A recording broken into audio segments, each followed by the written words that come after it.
Huwag na natin matagalin pa, just pick your number. Muli po, katahimikan na habang sumasagot po yung ating mga candidates.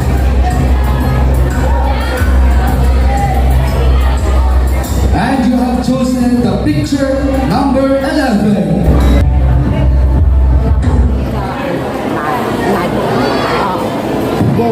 Vote wisely. Ang vote wisely po ay nakasalalay sa tamang pagpili ng pinuno. Nakasalalay po sa pinuno ang pagunlad ng ating bansa at ng ating mamamayan. Sabi nga po nila, to be a good leader, you should be a good follower. Yun lang po. Thank you very much, candidate number 1. And of course, on the attention of our candidate number 2.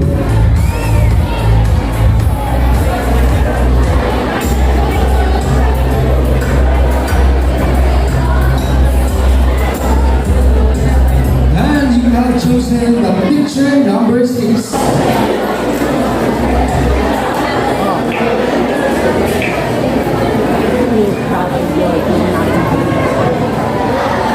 Ang pinapakita po sa larawan ay isang binadilyong naglalaro ng basketball habang siya ay may kapansanan. Ito ay sumisimbolo ng determinasyon at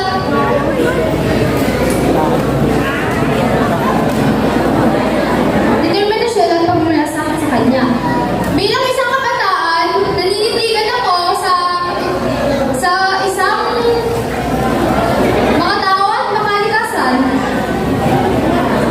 Isang makatarungang lipunan na nakikipagtulungan at nagmamalasakit sa kapwa. Ako ay isang kabataang nagbibigay. Ako ay isang kabataang may boses, may puso para sa pagbabago. Yun lamang po at maraming salamat. Thank you very much, candidate number 2. And now, please welcome our candidate number 3. Pick your number.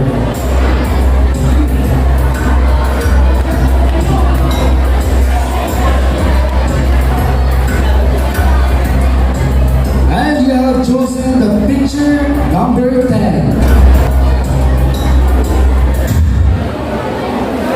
Ang ipinapakita ng larawan ay ang pagtulong sa isang tao na nangailangan ng ating tulong. Para sa akin ay dapat natin bigyan ng tulong ang mga taong nangangailangan ng tulong, lalong-lalo na kapag sila ay nahihirapan sa kanilang sitwasyon.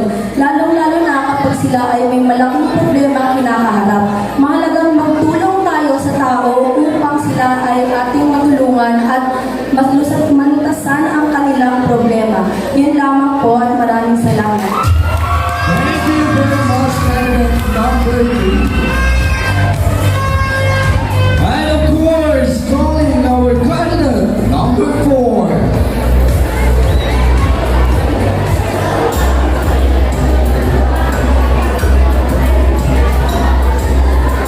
And your picture question is picture number 1.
candidate number 5 will take your number question.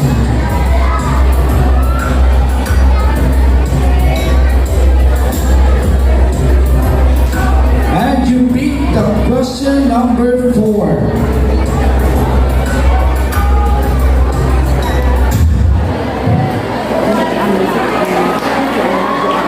Ang mensahe ko po sa larawan na yan ay nagpapakita ng isang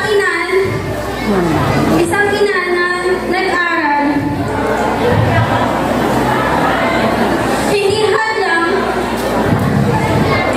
Hindi hadlang sa isang ina na mag-aral kahit na may isa siyang anak. Ang larawan ay nagpapakita ng pagkakaroon ng pag-asa na makapag-aral kahit siya ay mayroong anak. Hindi hadlang ang isang batang ina sa pag-aaral.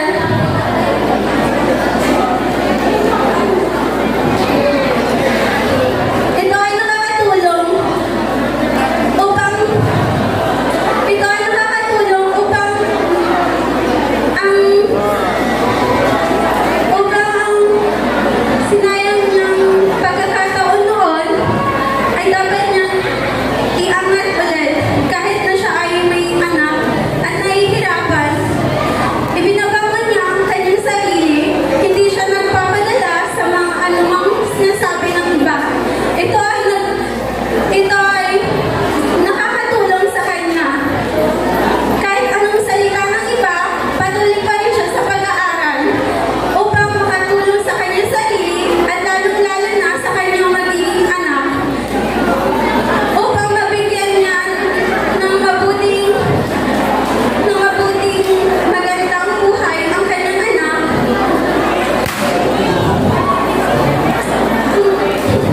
Ang pag-aaral ay hindi lamang sa mga bata o anumang edad.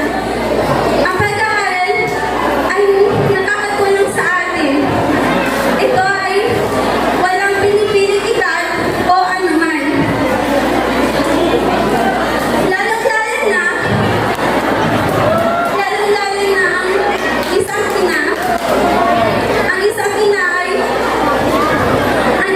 ay nakakatulong sa kanyang sarili sa anumang pagsubok o hamon ng buhay.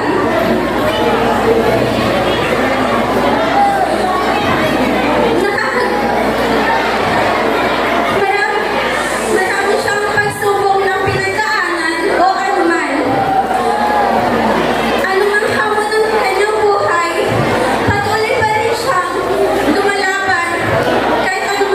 Kahit magapaman siya, patuloy pa rin siyang lumalaban. At yun lamang po, maraming salamat. Thank you very much, candidate number 5. And of course, having candidate number 6, the speaker number.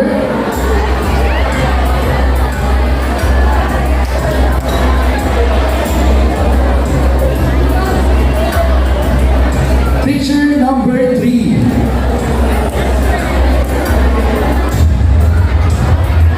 LGBTQ. Alam nating lahat na ang LGBTQ ay ang saya ng ating bayan. Oo, madalas silang minuhusgahan ng karamihan dahil hindi normal ang kanilang kasarian. Pero ang mga LGBTQ ay dapat nating respetuhin kagaya ng pagrespeto natin sa iba. Tignan natin sila ng pantay anuman ang kanilang kasarian. And And that is our 6 equally beautiful, intelligent and skillful candidate para po naman sa ating Miss Teen Kabakuan 2025 ladies. Sige, pwede na muna kayo magpahinga at i-relax ang inyong mga sarili.